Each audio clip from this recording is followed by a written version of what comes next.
छत टपक रही है, बाल्टी लगी हुई है, पूरा हिंदुस्तानी फिल्मों का सीन है। मैं इसलिए उसके लिए शिकायत ही नहीं करूंगा। जब आप 5 मिनट या 3 मिनट कहते हैं तो लगता है जैसे फांसी देने से पहले अंतिम इच्छा पूछी जा रही है। ये समय आप ही लोग तय करते हैं, मैं जानता हूं करता। सर, आपका दोष थोड़े ही है, लेकिन दुखड़ा भी कहाँ रो। आप बोले। अब मैं बड़ी खुशी हुई, माननीय मंत्री जी यहाँ हैं, अभी नवनियुक्त मंत्री जी हैं, बड़ा अनुभव है हरियाणा का और अच्छा विभाग भी मिला है, चुनौतियां भी बहुत हैं, फोटो वोटो तो अपनी जगह। सर, मैं स्मार्ट सिटी से अपनी बात शुरू करूंगा।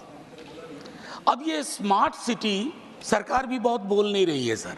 इनकी एक चीज मुझे अच्छी लगती है, अच्छा सा नाम रखो, उस नाम के पीछे काम ना हो तो धीरे धीरे बोलना कम कर दो उसके बारे में। अब अभी हाल में राष्ट्रपति भवन में गणतंत्र मंडप बना। साहब, गणतंत्र का मंडपीकरण नहीं होना चाहिए, ये उचित नहीं लगता है। बहरहाल उपसभापति महोदय, विजय साई रेड्डी जी, प्रियंका जी, इन लोगों ने बड़ी चिंता व्यक्त की पार्लियामेंट की बिल्डिंग में कल जो हुआ या पिछले वर्ष जो हुआ। मैं कहता हूं नासमझ लोग हैं सर।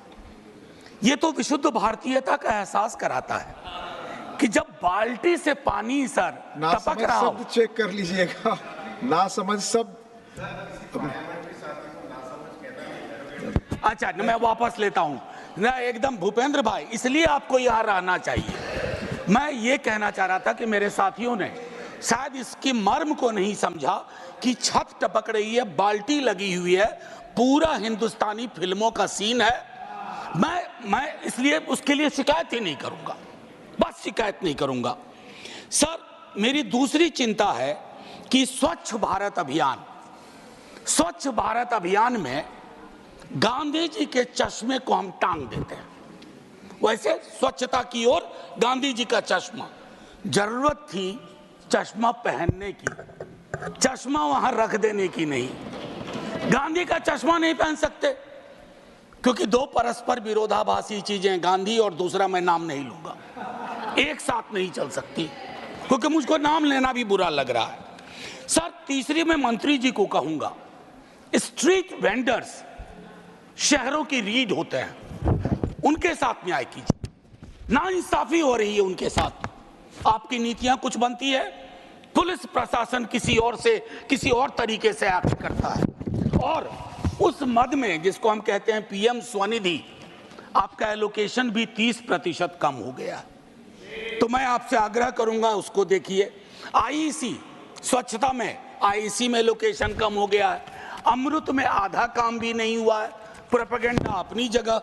और मैं एक चीज कहूंगा माननीय मंत्री जी को आपके माध्यम से, सर, शहरीकरण की जरूरतों को गांव को समझे बगैर नहीं किया जा सकता।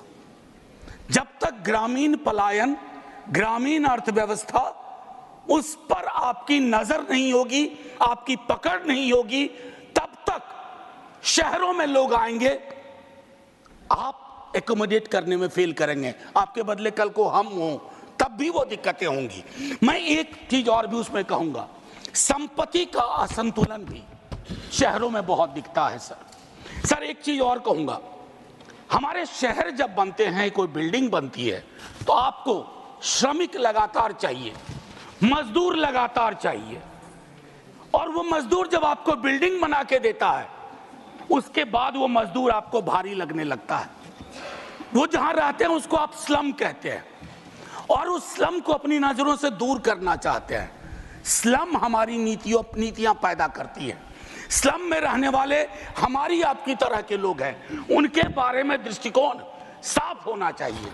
और ये सैटेलाइट मेट्रोपोलिस नहीं कि एक स्लम रिहैबिलिटेशन किया, दिल्ली से 40 किलोमीटर दूर जाके रख दिया।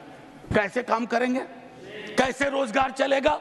तो ये चीजें, सीवर ड्रेनेज के बारे में कई साथी बोल चुके हैं। मुझे तो अक्सर याद आता है विद्यार्थी जीवन में हड़प्पा मोहनजोदड़ो की ड्रेनेज सिस्टम की तारीफ सुनता था। सर, अगर टाइम मशीन हो तो वापस चला जाए, वो ज्यादा बेहतर था।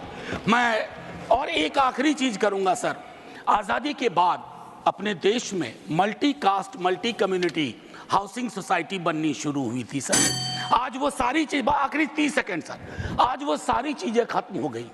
जातियों के नाम पर हाउसिंग सोसाइटी है, समुदायों के नाम पर हाउसिंग सोसाइटी है, और कुछ समुदाय के लोग किसी भी सोसाइटी में नहीं रह सकते। ये हमारी राजनीति और नीति ने तय कर दिया है। शुक्रिया सर, जय हिंद। श्रीमती जया अमिताभ बच्चन।